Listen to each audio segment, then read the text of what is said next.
ಮನ್ರೇಗಾ ವಿಚಾರದಲ್ಲಿ ವಿಶೇಷ ಅಧಿವೇಶನವನ್ನ ಕರೆದು ಕೇಂದ್ರ ಸರ್ಕಾರಕ್ಕೆ ಟಕ್ಕರ್ ಕೊಡೋದಕ್ಕೆ ಸಿದ್ದು ಸರ್ಕಾರ ಏನು ಪ್ಲಾನ್ ಮಾಡಿದೆ. ಆದರೆ ಇದೇ ಕಾಂಗ್ರೆಸ್ ಸರ್ಕಾರ ಅಬಕಾರಿ ಇಲಾಖೆಯ ಹಗರಣದ ಆರೋಪದಿಂದ ಕಂಗಾಲಾಗಿದೆ.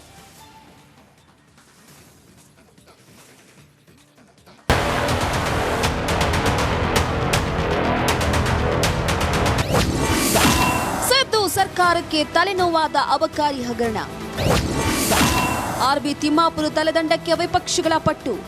ರಾಜ್ಯಪಾಲರ ಭಾಷಣ, ವಿಬಿಜಿ ರಾಮ್ಜಿ ವಿವಾದದ ನಡುವೆ ರಾಜ್ಯ ಸರ್ಕಾರಕ್ಕೆ ಮತ್ತೊಂದು ತಲೆನೋವು ಕಾದಿದೆ. ಅಬಕಾರಿ ಇಲಾಖೆಯಲ್ಲಿ ನಡೆದಿದೆ ಎನ್ನಲಾಗಿರುವ ಅಕ್ರಮ ಇದೀಗ ಸಚಿವ ಆರ್ಬಿ ತಿಮ್ಮಾಪುರ್ಗೆ ಸುತ್ತಕೊಳ್ಳುವ ಲಕ್ಷಣಗಳು ಗೋಚರಿಸ್ತಾ ಇದೆ. ಹಾಗಾಗಿ ಇದು ವಿಪಕ್ಷಗಳಿಗೆ ಸಿಕ್ಕಿರುವ ಬಹುದೊಡ್ಡ ಅಸ್ತ್ರವಾಗಿದೆ. ಈಗಾಗಲೇ ಸದನದಲ್ಲೂ ಈ ಕುರಿತಾದ ಚರ್ಚೆ ಶುರುವಾಗಿದ್ದು ಸಚಿವರ ರಾಜೀನಾಮೆಗೆ ಪಟ್ಟು ಹಿಡಿದಿದೆ. ಸರ್ಕಾರಕ್ಕೆ ತಲೆನೋವು. ಮನ್ರೇಗಾ ವಿಚಾರದಲ್ಲಿ ವಿಶೇಷ ಅಧಿವೇಶನ ಕರೆದ ರಾಜ್ಯ ಸರ್ಕಾರಕ್ಕೆ ಅಬಕಾರಿ ಹಗರಣ ತಲೆನೋವಾಗಿ ಮಾರ್ಪಟ್ಟಿದೆ. ಮಂಗಳವಾರದ ಕಲಾಪದಲ್ಲಿ ತಿಮ್ಮಾಪುರ್ ವಿರುದ್ಧದ ಆರೋಪ ಮುಂದಿಟ್ಟುಕೊಂಡು ರಾಜೀನಾಮೆಗೆ ವಿಪಕ್ಷಗಳ ಹೋರಾಟ ಮತ್ತಷ್ಟು ತೀವ್ರಗೊಳ್ಳುವ ಸಾಧ್ಯತೆ ಇದೆ. ಇಂತಹ ಸಂದರ್ಭದಲ್ಲಿ ವಿಪಕ್ಷಗಳ ಟೀಕೆ ಆರೋಪಗಳಿಗೆ ಪ್ರತ್ಯುತ್ತರ ಕೊಡುವುದಕ್ಕೆ ಸರ್ಕಾರದ ಪ್ಲಾನ್ ಏನು ಎಂಬುದು ಕುತೂಹಲ ಕೇಳಿಸಿದೆ. ಜನವರಿ 28ರಂದು ನಡೆಯುವ ಸಿಎಲ್ಪಿಯಲ್ಲೂ ಅಬಕಾರಿ ಹಗರಣ ಪ್ರತಿಧ್ವನಿಸುವ ಸಾಧ್ಯತೆ ಇದೆ. ಇದೇ ಸಂದರ್ಭದಲ್ಲಿ ತಮ್ಮ ವಿರುದ್ಧದ ಆರೋಪವನ್ನು ಆರ್ಬಿ ತಿಮ್ಮಾಪುರ್ ನಿರಾಕರಣೆ ಮಾಡಿದ್ದಾರೆ. ಸಿಎಂ ಸಿದ್ದರಾಮಯ್ಯನವರನ್ನ ಭೇಟಿಯಾಗಿ ಆರೋಪದ ಕುರಿತು ಸ್ಪಷ್ಟನೆಯನ್ನ ನೀಡೋದಕ್ಕೆ ಮುಂದಾಗುವ ಸಾಧ್ಯತೆ ಇದೆ. ಈ ಕಾಂಗ್ರೆಸ್ ಸರ್ಕಾರ ಇವತ್ತು ರಾಜ್ಯದಲ್ಲಿ ಭ್ರಷ್ಟಾಚಾರ, ಅತೀಗವಾಗಿ ಭ್ರಷ್ಟಾಚಾರ ಇದೆ. ಇವತ್ತು CL7 ಲೈಸೆನ್ಸ್ ಕೊಡೋಕ್ಕೆ 2.5 ಕೋಟಿ. ಅಂದರೆ ಇವತ್ತು ಎಲ್ಲ ಬೆಲೆಗಳನ್ನು 2.5 ವರ್ಷದಲ್ಲಿ 20 ಬಾರಿ ರೈಸ್ ಮಾಡಿದ್ದಾರೆ, 20 ಬಾರಿ ಏರಿಸಿದ್ದಾರೆ. ಭ್ರಷ್ಟಾಚಾರ ತಾಂಡವಾಡ್ತಿದೆ, ಕಾನೂನು ಸುವ್ಯವಸ್ಥೆ ಹದಗೆಟ್ಟಿದೆ. ಅಂದರೆ ಎಲ್ಲ ರೀತಿಯಲ್ಲಿ ಸರ್ಕಾರ ಇವತ್ತು ಜನರ ಪಾಲಿಗೆ ಸತ್ತೋಗಿದೆ. ಅಬಕಾರಿ ಹಗರಣ ಸಿದ್ದರಾಮಯ್ಯನವರ ಸರ್ಕಾರಕ್ಕೆ ತಲೆನೋವಾಗಿ ಪರಿಣಮಿಸಿದೆ. ಆದ್ದರಿಂದ ಬಿ ನಾಗೇಂದ್ರರಂತೆ ಸಿದ್ದರಾಮಯ್ಯನವರು ತಿಮ್ಮಾಪುರ ರಾಜೀನಾಮೆ ಪಡಿತಾರಾ ಅನ್ನೋ ಚರ್ಚೆ ಶುರುವಾಗಿದೆ. Bureau report, republic Kannada. MNREGA ವಿಚಾರದಲ್ಲಿ ವಿಶೇಷ ಅಧಿವೇಶನವನ್ನ ಕರೆದು ಕೇಂದ್ರ ಸರ್ಕಾರಕ್ಕೆ ಟಕ್ಕರ್ ಕೊಡೋದಕ್ಕೆ ಸಿದ್ದು ಸರ್ಕಾರ ಏನು ಪ್ಲಾನ್ ಮಾಡಿದೆ. ಆದರೆ ಇದೇ ಕಾಂಗ್ರೆಸ್ ಸರ್ಕಾರ ಅಬಕಾರಿ ಇಲಾಖೆಯ ಹಗರಣದ ಆರೋಪದಿಂದ ಕಂಗಾಲಾಗಿದೆ.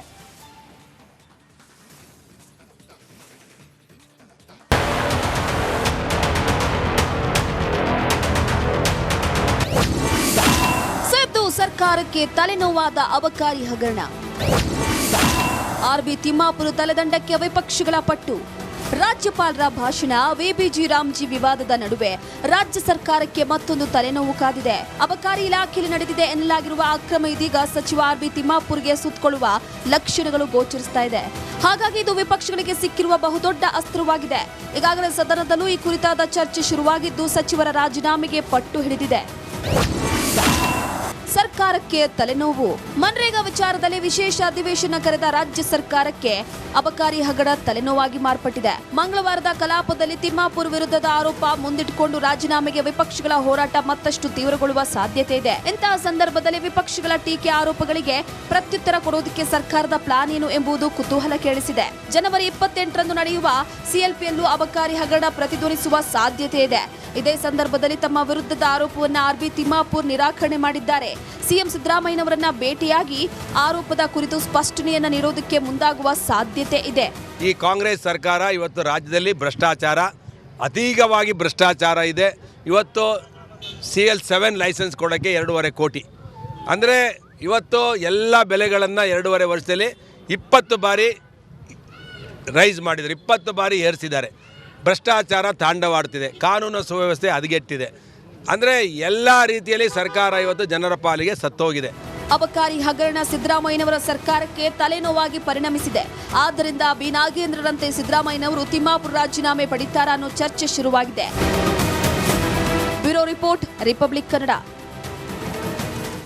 ಮನ್ರೇಗಾ ವಿಚಾರದಲ್ಲಿ ವಿಶೇಷ ಅಧಿವೇಶನವನ್ನ ಕರೆದು ಕೇಂದ್ರ ಸರ್ಕಾರಕ್ಕೆ ಟಕ್ಕರ್ ಕೊಡೋದಕ್ಕೆ ಸಿದ್ದು ಸರ್ಕಾರ ಏನು ಪ್ಲಾನ್ ಮಾಡಿದೆ.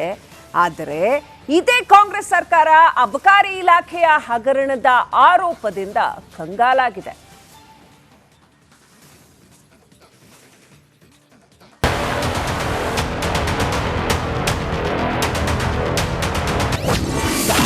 ಸಿದ್ದು ಸರ್ಕಾರಕ್ಕೆ ತಲೆನೋವಾದ ಅಬಕಾರಿ ಹಗರಣ. ಆರ್ಬಿ ತಿಮ್ಮಾಪುರ ತಲೆದಂಡಕ್ಕೆ ವಿಪಕ್ಷಗಳ ಪಟ್ಟು.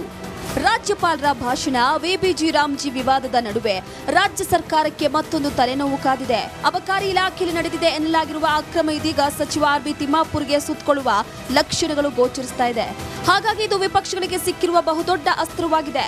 ಈಗಾಗಲೇ ಸದನದಲ್ಲೂ ಈ ಕುರಿತಾದ ಚರ್ಚೆ ಶುರುವಾಗಿದ್ದು ಸಚಿವರ ರಾಜೀನಾಮೆಗೆ ಪಟ್ಟು ಹಿಡಿದಿದೆ. ಸರ್ಕಾರಕ್ಕೆ ತಲೆನೋವು. ಮನ್ರೇಗಾ ವಿಚಾರದಲ್ಲಿ ವಿಶೇಷ ಅಧಿವೇಶನ ಕರೆದ ರಾಜ್ಯ ಸರ್ಕಾರಕ್ಕೆ ಅಬಕಾರಿ ಹಗರಣ ತಲೆನೋವಾಗಿ ಮಾರ್ಪಟ್ಟಿದೆ. ಮಂಗಳವಾರದ ಕಲಾಪದಲ್ಲಿ ತಿಮ್ಮಾಪುರ್ ವಿರುದ್ಧದ ಆರೋಪ ಮುಂದಿಟ್ಟುಕೊಂಡು ರಾಜೀನಾಮೆಗೆ ವಿಪಕ್ಷಗಳ ಹೋರಾಟ ಮತ್ತಷ್ಟು ತೀವ್ರಗೊಳ್ಳುವ ಸಾಧ್ಯತೆ ಇದೆ. ಇಂತಹ ಸಂದರ್ಭದಲ್ಲಿ ವಿಪಕ್ಷಗಳ ಟೀಕೆ ಆರೋಪಗಳಿಗೆ ಪ್ರತ್ಯುತ್ತರ ಕೊಡುವುದಕ್ಕೆ ಸರ್ಕಾರದ ಪ್ಲಾನ್ ಏನು ಎಂಬುದು ಕುತೂಹಲ ಕೇಳಿಸಿದೆ. ಜನವರಿ 28ರಂದು ನಡೆಯುವ ಸಿಎಲ್ಪಿಯಲ್ಲೂ ಅಬಕಾರಿ ಹಗರಣ ಪ್ರತಿಧ್ವನಿಸುವ ಸಾಧ್ಯತೆ ಇದೆ.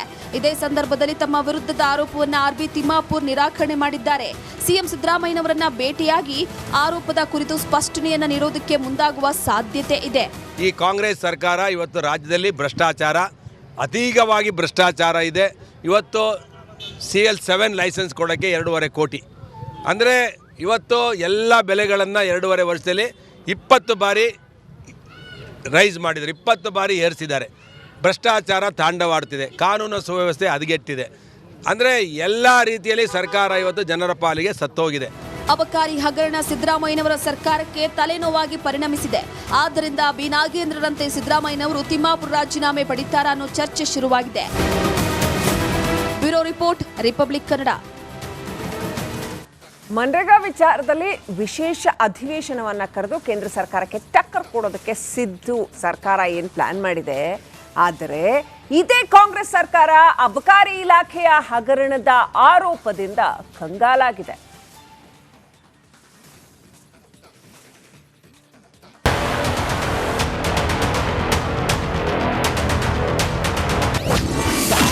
ಸಿದ್ದು ಸರ್ಕಾರಕ್ಕೆ ತಲೆನೋವಾದ ಅಬಕಾರಿ ಹಗರಣ. ಆರ್.ಬಿ. ತಿಮ್ಮಾಪುರ್ ತಲೆದಂಡಕ್ಕೆ ವಿಪಕ್ಷಗಳ ಪಟ್ಟು. ರಾಜ್ಯಪಾಲರ ಭಾಷಣ, ವಿಬಿಜಿ ರಾಮ್ಜಿ ವಿವಾದದ ನಡುವೆ ರಾಜ್ಯ ಸರ್ಕಾರಕ್ಕೆ ಮತ್ತೊಂದು ತಲೆನೋವು ಕಾದಿದೆ. ಅಬಕಾರಿ ಇಲಾಖೆಯಲ್ಲಿ ನಡೆದಿದೆ ಎನ್ನಲಾಗಿರುವ ಅಕ್ರಮ ಇದೀಗ ಸಚಿವ ಆರ್.ಬಿ. ತಿಮ್ಮಾಪುರ್ಗೆ ಸುತ್ತಕೊಳ್ಳುವ ಲಕ್ಷಣಗಳು ಗೋಚರಿಸ್ತಾ ಇದೆ.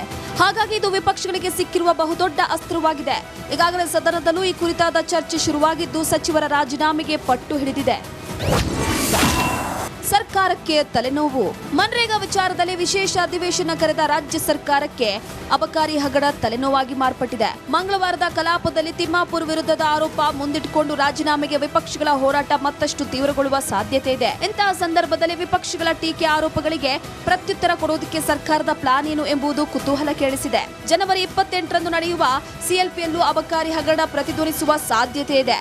ಇದೇ ಸಂದರ್ಭದಲ್ಲಿ ತಮ್ಮ ವಿರುದ್ಧದ ಆರೋಪವನ್ನು ಆರ್.ಬಿ. ತಿಮ್ಮಾಪುರ್ ನಿರಾಕರಣೆ ಮಾಡಿದ್ದಾರೆ. ಸಿಎಂ ಸಿದ್ದರಾಮಯ್ಯನವರನ್ನ ಭೇಟಿಯಾಗಿ ಆರೋಪದ ಕುರಿತು ಸ್ಪಷ್ಟನೆಯನ್ನ ನೀಡೋದಕ್ಕೆ ಮುಂದಾಗುವ ಸಾಧ್ಯತೆ ಇದೆ. ಈ ಕಾಂಗ್ರೆಸ್ ಸರ್ಕಾರ ಇವತ್ತು ರಾಜ್ಯದಲ್ಲಿ ಭ್ರಷ್ಟಾಚಾರ, ಅತೀಗವಾಗಿ ಭ್ರಷ್ಟಾಚಾರ ಇದೆ. ಇವತ್ತು CL7 ಲೈಸೆನ್ಸ್ ಕೊಡೋಕ್ಕೆ 2.5 ಕೋಟಿ. ಅಂದರೆ ಇವತ್ತು ಎಲ್ಲ ಬೆಲೆಗಳನ್ನು 2.5 ವರ್ಷದಲ್ಲಿ 20 ಬಾರಿ ರೈಸ್ ಮಾಡಿದ್ದಾರೆ, 20 ಬಾರಿ ಏರಿಸಿದ್ದಾರೆ. ಭ್ರಷ್ಟಾಚಾರ ತಾಂಡವಾಡ್ತಿದೆ, ಕಾನೂನು ಸುವ್ಯವಸ್ಥೆ ಹದಗೆಟ್ಟಿದೆ. ಅಂದರೆ ಎಲ್ಲ ರೀತಿಯಲ್ಲಿ ಸರ್ಕಾರ ಇವತ್ತು ಜನರ ಪಾಲಿಗೆ ಸತ್ತೋಗಿದೆ. ಅಬಕಾರಿ ಹಗರಣ ಸಿದ್ದರಾಮಯ್ಯನವರ ಸರ್ಕಾರಕ್ಕೆ ತಲೆನೋವಾಗಿ ಪರಿಣಮಿಸಿದೆ. ಆದ್ದರಿಂದ ಬಿ ನಾಗೇಂದ್ರರಂತೆ ಸಿದ್ದರಾಮಯ್ಯನವರು ತಿಮ್ಮಾಪುರ್ ರಾಜೀನಾಮೆ ಪಡಿತಾರಾ ಅನ್ನೋ ಚರ್ಚೆ ಶುರುವಾಗಿದೆ. Bureau report, republic Kannada.